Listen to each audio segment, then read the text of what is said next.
Welcome back to the Color of Success, the Black Academic Experience podcast. I'm Brianna, and I'm joined here by my co-host, Mari Tizzo. Say hey. Hey.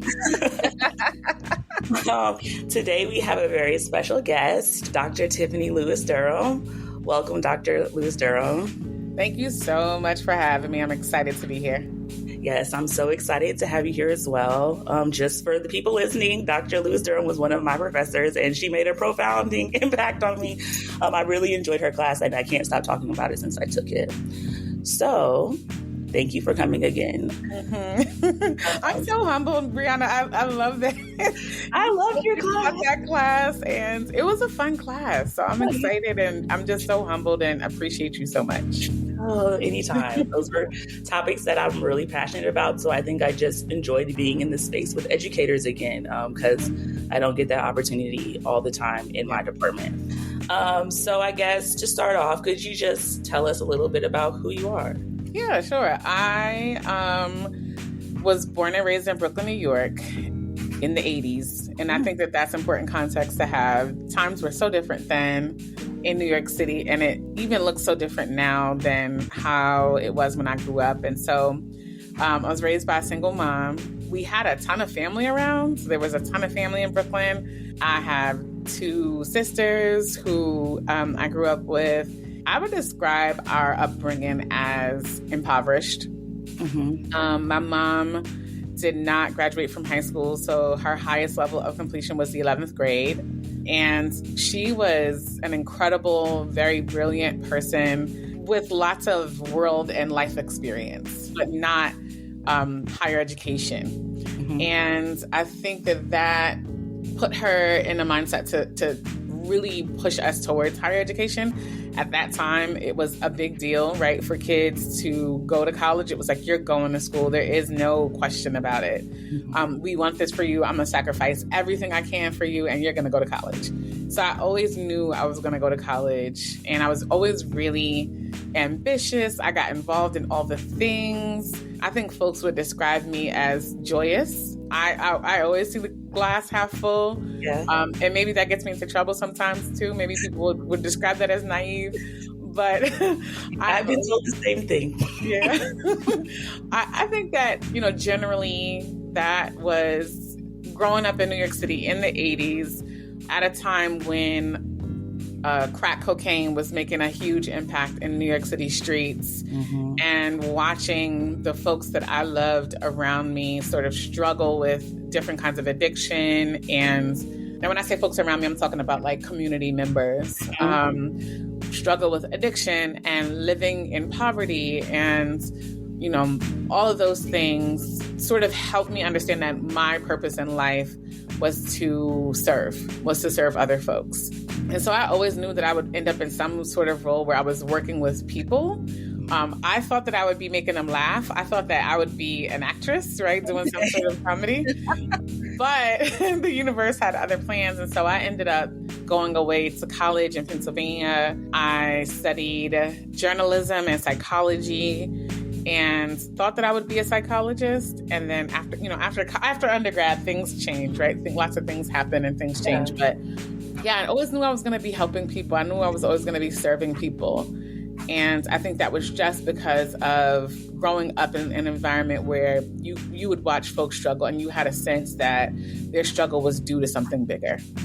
And Dr. Lewis Durham, just for the people who may not be familiar with the context of Brooklyn in the 80s, can you kind of explain like what was going on? Like, wasn't that the time where they could like stop anybody just that looks suspicious? Oh, stop and frisk? Is that what you mean? Like the police? Yeah, it was big at that time. And I'll say it this way. I remember I have a very, very, very vivid memory of growing up. I grew up in Crown Heights, Brooklyn, which is infamous for being partially Hasidic Jewish and Black. Mm-hmm. And that there was lots of tension between those two communities at the time, for lots of reasons that will take too much time for us to describe here.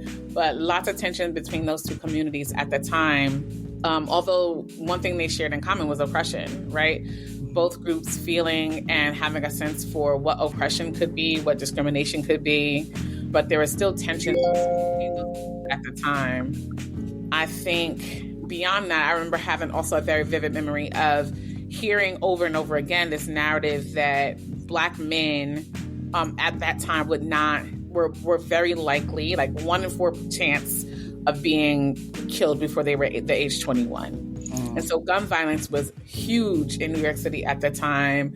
Like I said, the drug epidemic was huge in New York City at the time. And being a person of color in New York City didn't always mean, but often meant that you would bump up against those things on a day-to-day basis. And so I remember male friends of mine saying, that they didn't care about life because they wouldn't grow up to see 21. And at that time, I remember like being like, don't say that. It's not true. You know what I mean? Like, again, being an optimist, right? Like, you're going to be fine. And then I remember my first year in college, I think it was my first semester, getting a phone call that 3 of my male friends had died, were killed in Brooklyn. By then it was 2000, but for whatever reason, right? Like that sort of came true. And I remember feeling like, oh shit, I don't know if I can curse, sorry. But I remember being like, oh shit, right? Like, this is real. And we have to do something. Like, our community has to do something. It was in college that I learned so much more about the macro context that we were existing in. But growing up in the 80s at the time, I remember it feeling like, still joyful, right? Like, still happy, but also this weight, right? Living with this weight that anything could happen and it could change our lives at any point. And in a lot of ways, it's still the same, right? For Black folks, almost everywhere, right? That's what kind of George Floyd showed us, that, if you're a Black male, we don't know. Right. And it was rough. And I remember my male friends, and again, like, we were young, right? And so again, we didn't really have a good sense for like all of the political things that were happening around us. We knew that there was lots of racism, that folks never trusted police when I was growing up. And so we knew that police were not our friends, right? Like, at that time, at least that was our presumption, that they were not our friends. And again, hearing like at that point that, my male friends did not think that they would live to see their adulthood, and that was true for some of them, was really hard to bear. That was a lot to shoulder, a lot of weight to endure. So you went to UPenn for your undergrad, and then what made you decide? Penn State. Oh, Penn State. I'm sorry. There's a thing. Between, it's a big rivalry. I'm sorry. It's not a rivalry. It's more like Penn. People at Penn, and I don't know if anybody from Penn who will listen to this, but people at Penn will say, "I went to Penn, not Penn State." So Penn State is like, "All right, we don't want to be you anyway." Like, we went to Penn State. So yeah. Let me ask a neutral question. So, what made you decide to go to grad school? Graduate school. When I was working in New York City schools before graduate school, and I remember being so frustrated with the system, not knowing how to like do some of the things that I thought needed to happen, especially for Black kids in New York City schools. And so I thought to myself, and I remember this is my question: if I could understand how young people learn, then I could improve their learning, right? Like, I could improve their conditions within school. And I thought I was going to go into, but I don't know if I ever shared this with you all, Brianna, definitely not you, that I thought actually I was going to go into measurement or psychometrics, right? I thought I was going to go into testing. Mm-hmm. And so I wanted to go into graduate school to go into testing. I wanted to figure out how to do testing better, especially for kids of color, because what I was seeing, I thought, had a lot to do with their learning and testing and, that sort of evaluation and that sort of stuff. And so I went to Penn State for undergrad, and then I also went there for graduate school. So I visited and talked to faculty, and thought to myself, like, I should be here. I should be at Penn State again. The program I entered was Educational Theory and Policy. Mm-hmm. And I was thinking, one of the faculty there actually wrote about testing, actually talked about testing, standardized testing a lot. And so I was like, I'll work with her. And at that time, you had to choose a faculty member to sort of work with. I just knew that if I had that doctorate, if I had the expertise that I needed, that I would get more respect and maybe make more headway in public schools. Mm-hmm. So you changed, so you didn't end up going into measurement? No, I didn't. Policy was better, measurement was... Yeah, when I got there, you have to take whatever the classes they tell you to take, right? Like, they tell you, like, you got to do this first. And so I took one of the first classes that semester, and I remember it's FEP 587, and it's Policy and Politics of Education. And so I remember taking that class, and I remember, first of all, the faculty were phenomenal. And I remember being like, oh, I love this. I love this so much. I love talking about policy and hearing about, the influence of policy on our decisions, on our schools.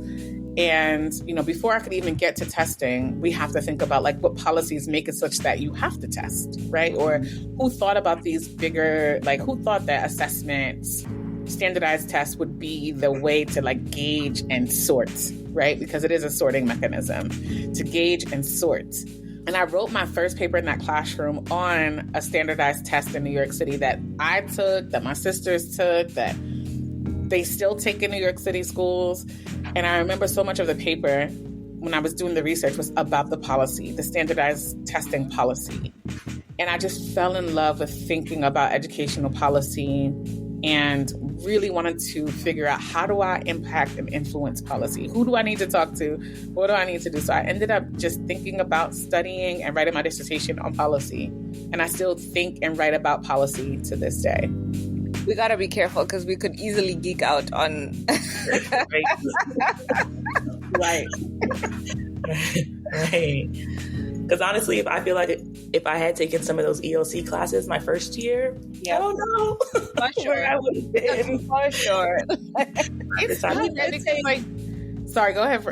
I was going to say we did take politics, power politics in schools, but we took it quite late in the program. But definitely, like if we had been exposed to ELC classes before, it's definitely a space where I think critical thinkers are more welcome, and it's easier for us to be ourselves. Yeah.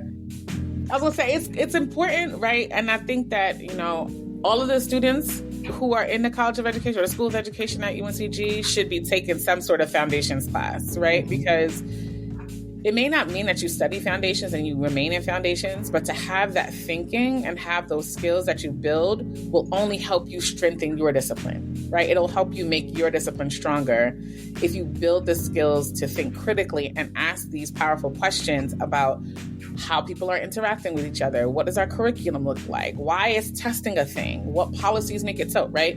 That if you take those classes, it's only going to help you strengthen your discipline. So I wish there were more opportunities for students from other programs to take classes across, right? Not just in ELC, but especially in ELC. Because I do realize that is, by the time a teacher ends up in the field, I've asked this over and over again. How many of you have taken a class on race? How many of you have taken a class on power, culture, etc.? So few raise their hands, and they're already teaching in schools. They're already there.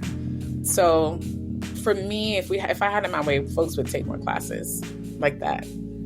Like I said, we could stay here forever. Can you tell us about your actual graduate program? So I think you had mentioned that it was in the School of Ed, but how many students were in your cohort? Did they look like you? Yeah. So at Penn State, in the College of Education, it's one of the biggest colleges at Penn State, and I think it might be the biggest, maybe outside of liberal arts. It might be the biggest, or at least it was when I was there. Let's see, in my cohort, I think there were about 9 or 10 of us, if I could remember correctly. And there was one other Black woman in the cohort when I started, and she ended up leaving after the first year and ended up going to another school. So then it was just me. And then I think in our entire program, I think there was only one other Black woman in our entire program, and she was a year or two behind. I want to say she was a year or two behind me. So there were not many Black folks. And then as far as like faculty, when I got there, there were 2 Black faculty in our entire department. Neither of them in my program. So 2 in the entire department, neither in my program.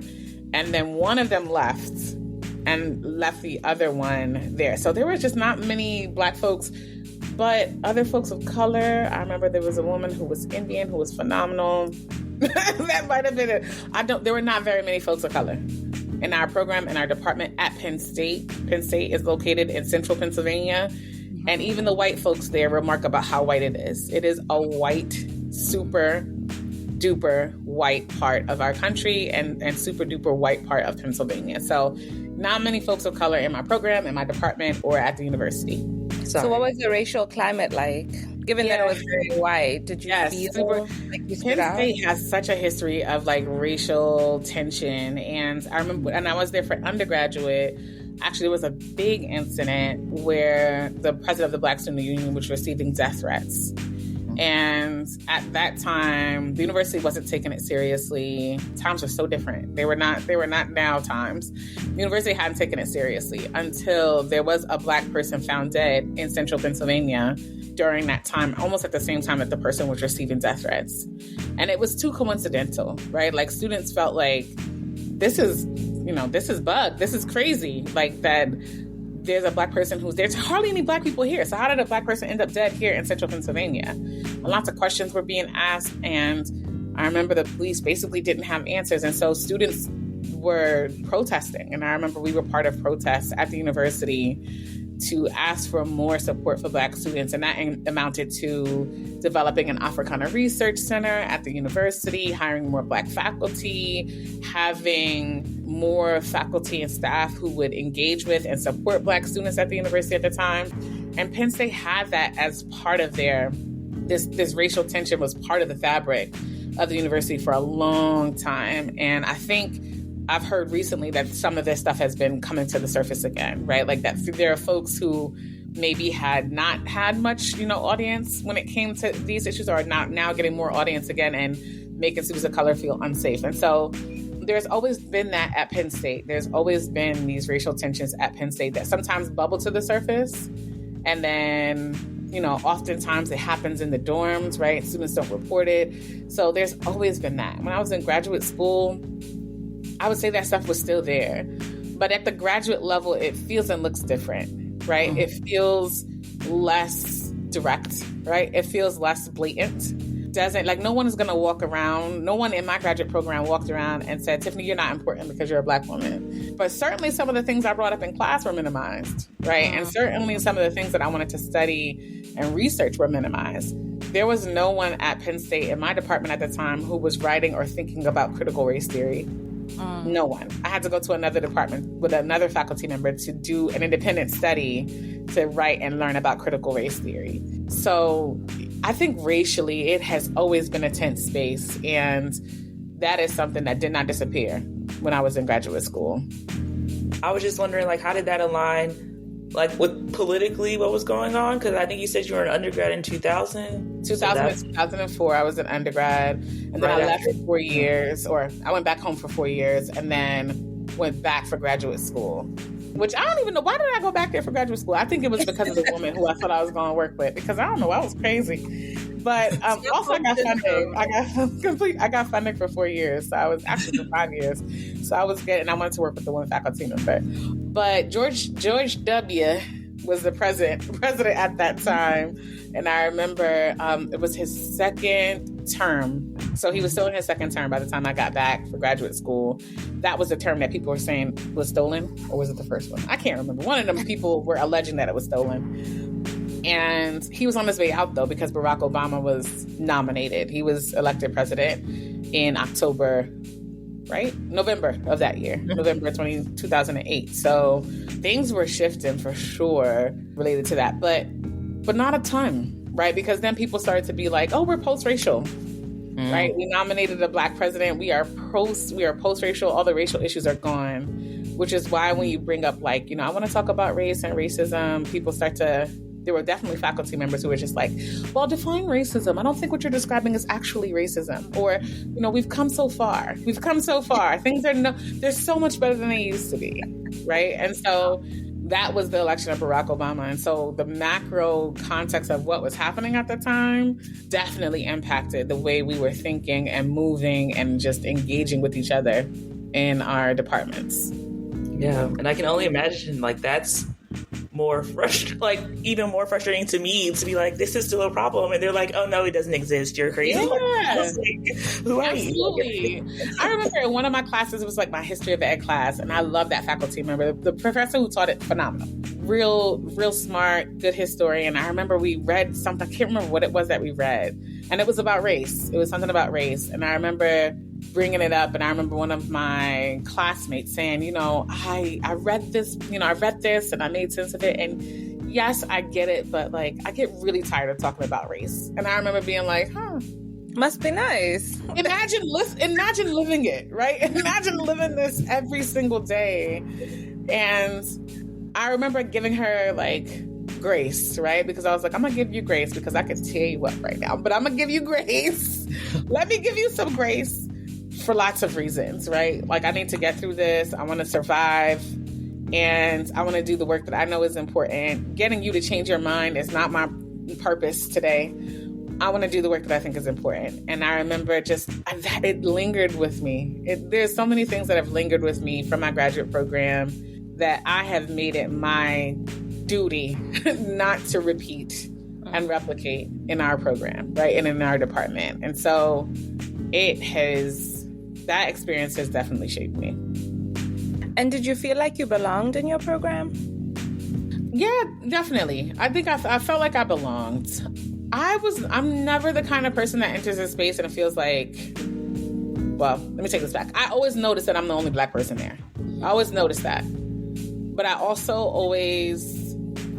I do not let it deter me, right? Like, I am going to come in a space and make it my own. You get what I'm saying? So it didn't mean that didn't come with some crushing emotions and all that sort of stuff. But I was going to make it so that I belonged, right? I was going to make it so that I wasn't minimized. I wasn't forgotten about. That I was going to get everything that everybody else got, you know? And that was, I think, my own intuition telling me that I deserved to be there. So maybe that's it, right? I felt like I deserved to be there. You did. 1,000%. And sometimes you touched on this, you mentioned that you were going to get what you deserved, but like, how did you navigate getting those resources? Because sometimes, you don't know what you don't know. Ooh, that's so real. Yeah. That is so real. And so here's maybe this is why the grace happened, because I knew that I needed to have those folks in my space so that I could figure out what they were getting, right? So that meant sort of like ear hustling. That's what my husband calls it, ear hustling, right? To figure out, like, what are you getting? Am I getting the same? Is this fair? And there were definitely times when I had to speak up for myself. I can remember one time explicitly when it was like a funding opportunity. And I was like, hey, I want to do this thing, right? And I remember talking I'll just tell you what happened. We got an email about a summertime funding opportunity to do some research with a center. And I was like, oh, this sounds cool. So I'll put my name in the hat. So I put my name in the hat, and a faculty member wrote me back and said, actually, you're not going to be able to do it because these other two people are working with me this summer, and I need to make sure that they're going to have funding. I was like kind of disappointed. I was like, dang, okay, well, the email made it seem like it was open for everybody, but okay, fine. So then I reached out to one of the people that was named as having been, entitled to this funding. She and I were friends. We're still friends to this day. And I was just like, hey, you're going to be working with so-and-so this summer? She was like, I am? I was like, hold up. What? She was like, yeah, I was like, oh, you're going to be working with this faculty member this summer. And she was just like, no, I don't think I'm going to be working with that person. I've not heard anything about it. I was like, okay. And I forwarded her the email. And so she was like...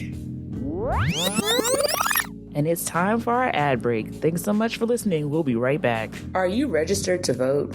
Do you think you're registered, but want a quick way to double check? From your local school board rep to your senator to the next president of the United States, it's important to vote in every election. Count Us In, centered in Indiana, is here to help make sure your voice is heard. Count Us In also provides resources to help cover voter ID costs, voter education materials, and walk you through what you need to vote by mail or absentee. Visit countusindiana.org to register to vote or simply check your voter registration status in any state. Again, that's countusindiana.org. Your voice matters. Are you a therapist of color struggling to find your place in the mental health world? Sparkle Healing LLC has got you covered. Located in the DC metropolitan area, they focus on helping the helper. Discover their exclusive therapy services designed for therapists and other helping professionals to thrive. Immerse yourself in a supportive community, elevate your practice with expert consulting and supervision, and don't miss their rejuvenating wellness retreats, crafted to replenish your mind and spirit. Sparkle Healing LLC, where therapists find solace, community, and professional growth. Visit them today at www.sparklehealing.com. Tune in to a brighter future. Welcome back to The Color of Success, the Black academic experience. This is the first I'm hearing of this. I know nothing about this, et cetera, et cetera, et cetera. So I was like, cool. Went back to the faculty member and I was like, hey, so-and-so says that they had not heard about this, et cetera, et cetera. The faculty's found a way to backpedal, right? Found a way to backpedal. And then it turns out that they didn't get the fund. The university was supposed to get some funding. They didn't get it. So nobody ended up getting it. But had I not had that person as a friend of mine, as an ally, as a colleague, whatever, I would never have known. And so for me, it was about figuring out ways to survive, create community with folks, stay true to myself, stay true to my identity without isolating people who could help me see, right? Like what privileged folks were entitled to. Yeah. That's deep. So the faculty member had immediately assumed that, this is not for you. Oh, said it very clearly. I wish I'd printed that email and kept it. Was basically like, no, you can't do this because these other folks are going to do it. When I found out that the other folks had no idea what she was talking about, I was just like, are you just trying to keep this opportunity to me? I just emailed the faculty and asked them pretty explicitly, like, hey, what's going on? This person says that they have no idea. And if they're not interested, then I really am. And I'd like you to consider me. And then again, the faculty backpedaled and tried to create some story about how this was supposed to unfold and et cetera, et cetera, et cetera. But again, I really do believe that if I had not had that friend in my space, if I had decided I would not interact with her, not engage with her, or only hang out and stick to Black folks, then I would never have figured out what other folks were getting access to. So I had to. There was no Black folks the way you describe it. There were a few other Black folks, right? So the university did have a Black graduate student association. And so they were from all departments around the university. And there were some folks who only spent time with them. I was not that person. I was not the person who only spent time with them. Mm-hmm. Found it really important to, but it wasn't my sole thing. And so you spoke a little bit about having financial support, so having funding. But in what other ways were you supported throughout the program? It could be personal, academic, etc. Oh, you know what? I just thought about another Black faculty member. He actually left too. But there was another Black faculty member who, I'm bringing him up because I remember when I was searching for jobs, we were on the job market. In our last year, it was a big thing at Penn State for folks to get on the job market. And I remember being on the job market and applying for jobs. And he was like, hey, how's it going? How's the job search going? And I was telling him, here are the places I, applied to. He was like, I think you will be competitive for any of those jobs. And I bring it up because I remember he was one of the few people who reassured me that I was worthy, right? That I could compete and that I was smart. It really that stands out to me so much. And he is a super well-respected faculty member now. And I just remember hearing from him and seeing him and looking up to him. And that was such a I think it just gave me a boost, right? And encouraged me to kind of keep going, despite the fact that I was struggling, with the dissertation, right? Finishing and getting done. Don't we know it? Yeah, exactly. It's still here for me. Right. Trying to be done, trying to get done. The other thing that they did, so Penn State is very well resourced, right? In a way that's, I think, different from a place like UNCG, which is a research too. Penn State is a research one, and so things look different. I wrote with faculty, right? Was another way that I was supported. I wasn't sure that I was going to go into academia, but I knew I was going to do research. And so faculty were like, okay, let's write together. Let's do research together. I'll show you how to do this. So there was that. Presenting at conferences, we have funding to do that. Not a ton, because we all had to share hotel rooms. But we did that. I'm trying to think about what other kinds of support.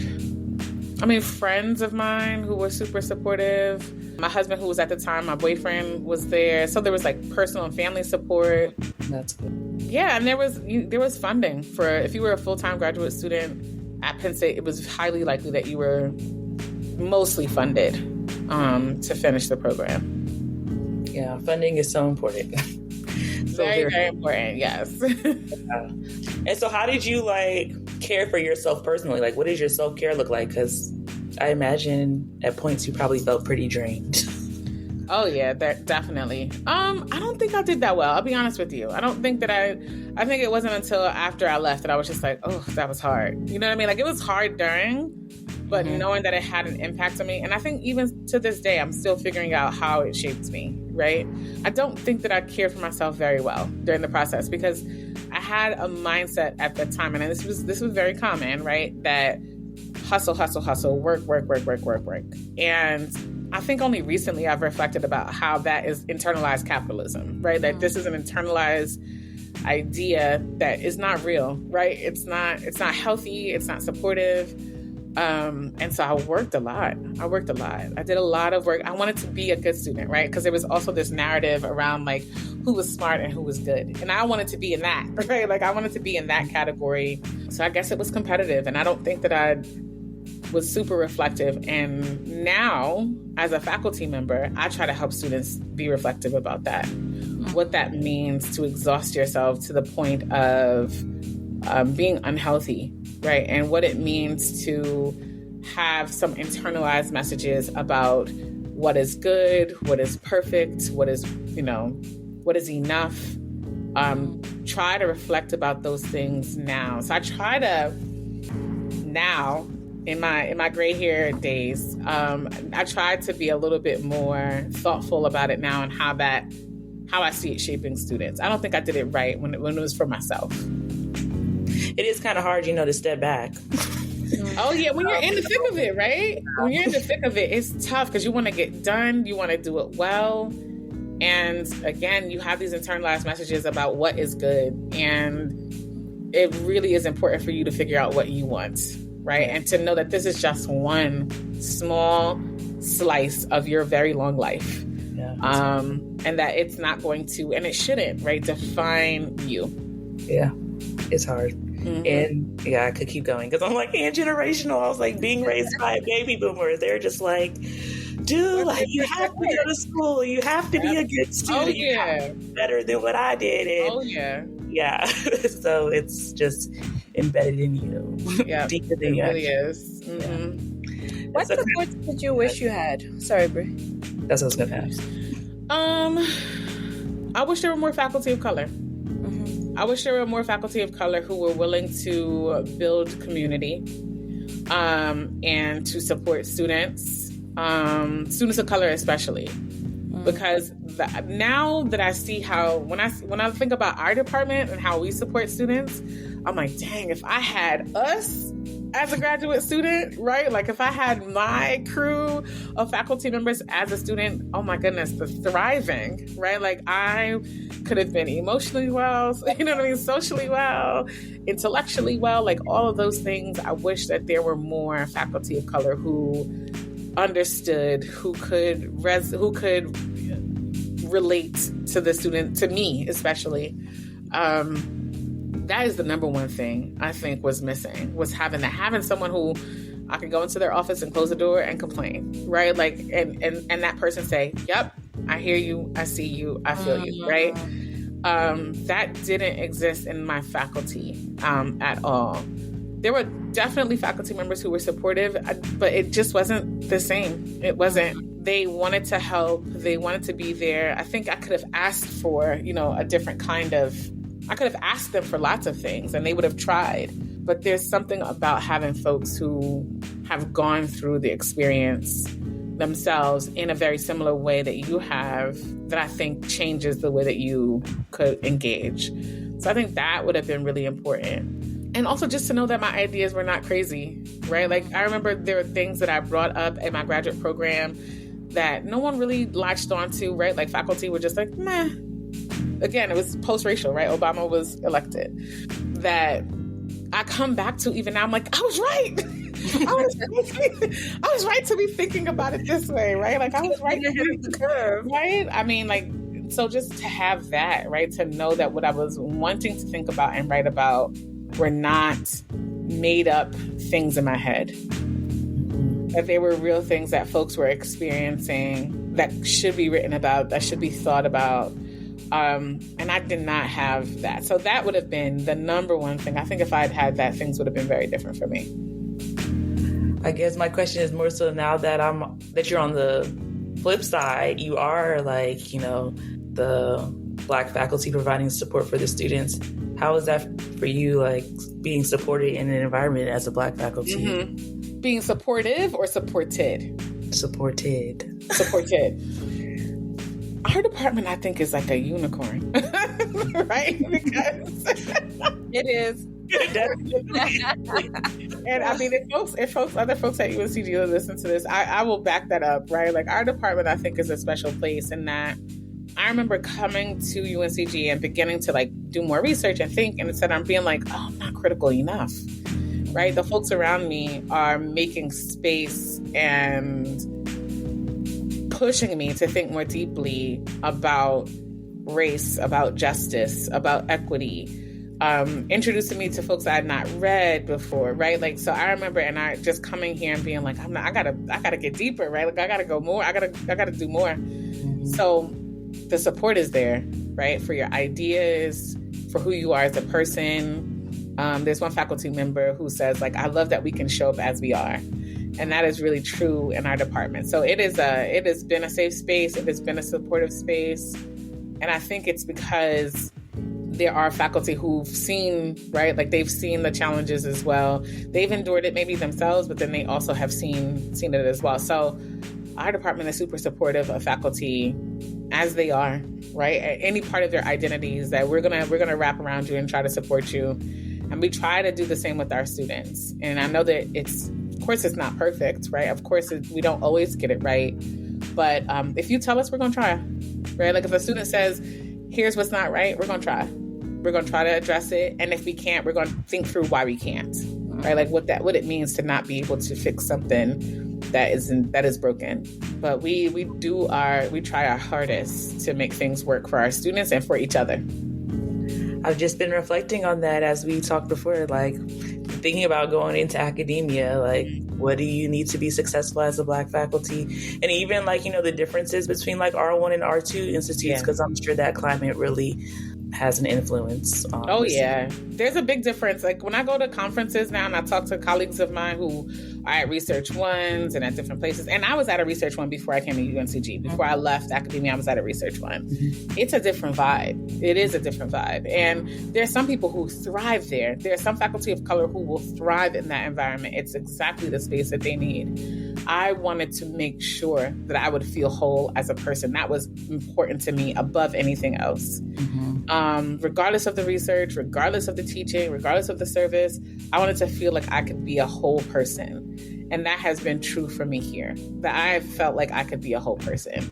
So I think it really just depends on what you prioritize, right? Like there are universities and departments and all that will fit every flavor, right? Like of you.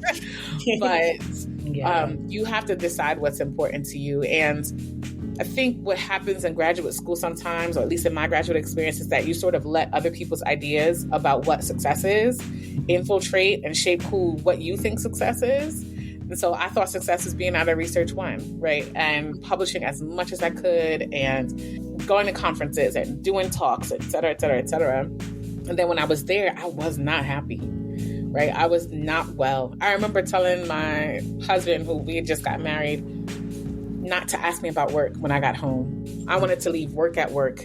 And I did not want to talk about work at home because it was so anxiety inducing to me and so stressful to me that I wanted to leave. My home was my sanctuary.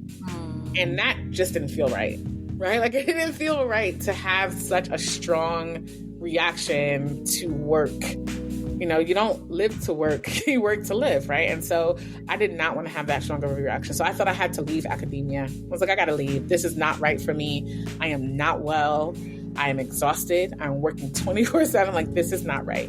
And then I left and worked in the schools again, and et cetera, et cetera, et cetera. I was just like, no, I work for this doctor. I'm going back.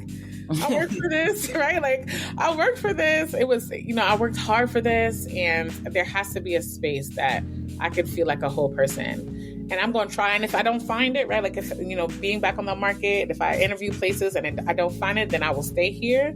But I'm going to try. And then I found UNCG and I was like, this is it. This is the place. I can feel and be a whole person here. And that was my priority. and it worked out. I was very, very fortunate that it worked out. It's a blessing. Yeah.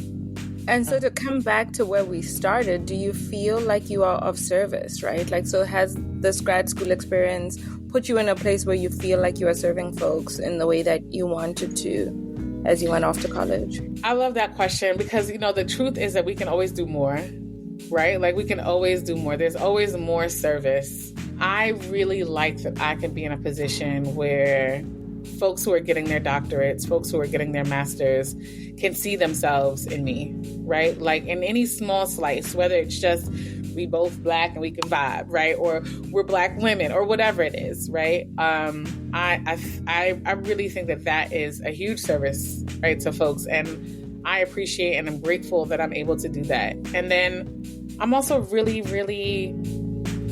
I'm so committed to the idea that if you give me a document, right? Like if a student submits some paper to me and the ideas are not fully developed and it needs a little bit more work, that I'm going to encourage you, right? That I'm going to say your ideas are valid.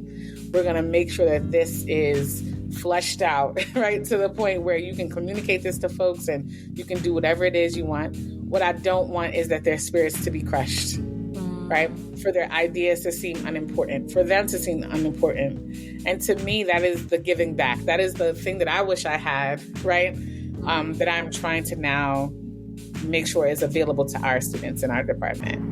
And then there's the other thing too, is like thinking about the stuff that I study and that to some degree, right? There are folks who are like, oh, we're saturating now, right? We're talking too much about race and equity and social justice. And I argue we still aren't talking enough about it.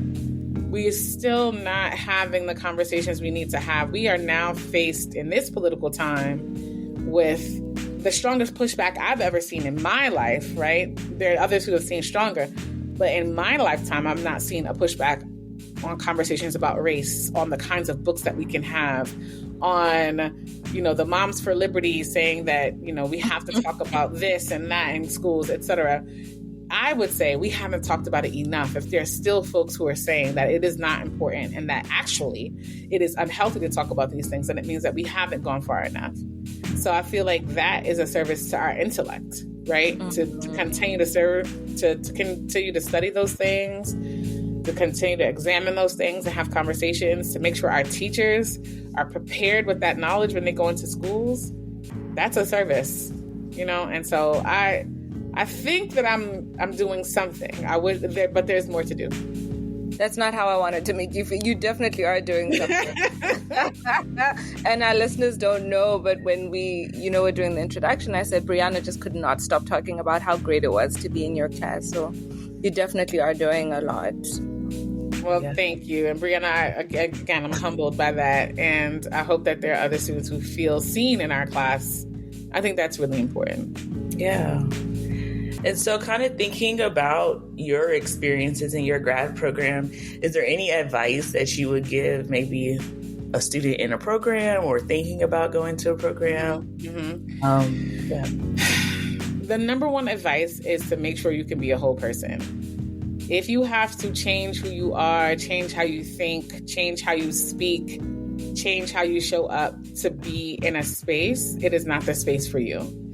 I wish someone had said that to me, right, when I was heading into programs. And I fully believe that. I don't care what opportunities you think you might get from being in that space. If it changes you at your core, then it is not the space for you. If it deepens what you know, if it brightens what you know, if it makes you ask questions, if you are, able to learn something new, fantastic. But it should not make you feel insecure. It should not make you question who you are. It should not make you question where you're from, right? Like there's something about being a whole person and being a real person that I think should be a number one priority for anyone who's headed into a doctoral program. You will feel better for it, right? It still will not be easy, right? If getting a doctorate was easy, everybody would have one. It still may not be easy, right? But you should not leave the program feeling like half of a person. I just feel like y'all are just like Yeah, we're just to do this podcast in the space that we're in, because everything is just like, you know, either healing, affirming, or like a real challenge to sort of absorb. Takes us a second to process sometimes. Yeah. Because now we have to think about, like, are we whole people as we show up in the program? I mean, and the thing is, like, you know, I heard you all were saying to, like, whether or not you want to be in academia because it feels like it could be a place that is damaging, and that is true for some folks in some places. But there are definitely places that I think where you could be a whole person, and we need you. You know, like Brianna's heard me say this before, right? She's heard me say, like, if not you, then who? We need you, right? Like, we need you in those spaces. We need you to give back to students, right? In one way or another, we need you to give back, right? And so I'm not saying you should be in academia, but just know there is space for you, right? There is space for you, and we need you in those spaces because there are so many departments and so many programs around this country where there are not folks like you. There are not folks who look like you, who think like you, who will make space, who will validate students the way that you do. So we need you. We need you in those spaces. The more that we can come together in those spaces, the more we can subvert them. And so I'm encouraging you to think deeply about whether or not that's a space for you. And maybe it is through adjuncting. Maybe it is, you know, coming back after you've taken a job in industry.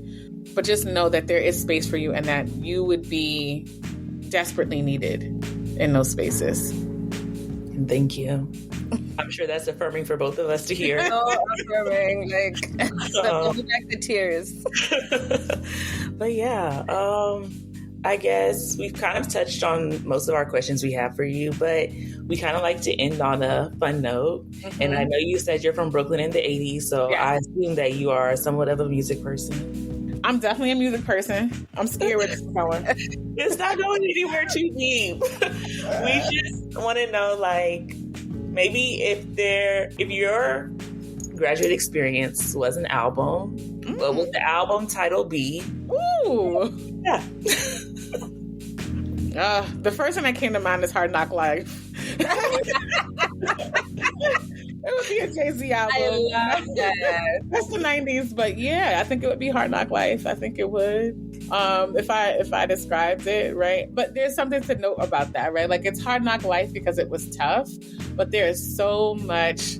I'm going to use the word resilience. I know it's troubling for some folks now, but there is so much resilience in growing up in a place that really is designed to destroy you, but you somehow still persevere. You know what I mean? And so I think that Hard Knock Life is an album that would epitomize what graduate school was like for me. But knowing that I came out on the other side and I'm okay, and I'm hoping that I'm pouring into students in a way that's helpful. You didn't just come out on the other side. You came on the other side thriving. Thriving, child. Listen.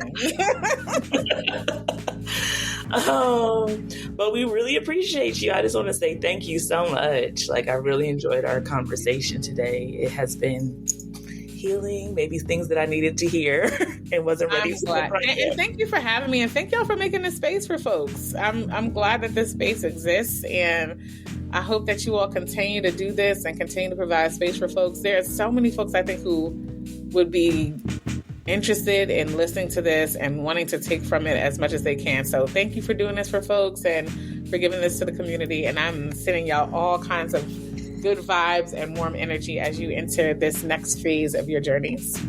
Thank you so much, Dr. Lewis Durham. Hey you. Yes, you. Don't forget to subscribe, hit the bell button, and the like button. You can find us on Twitter and Instagram. We are @_color of success. Bye-bye now.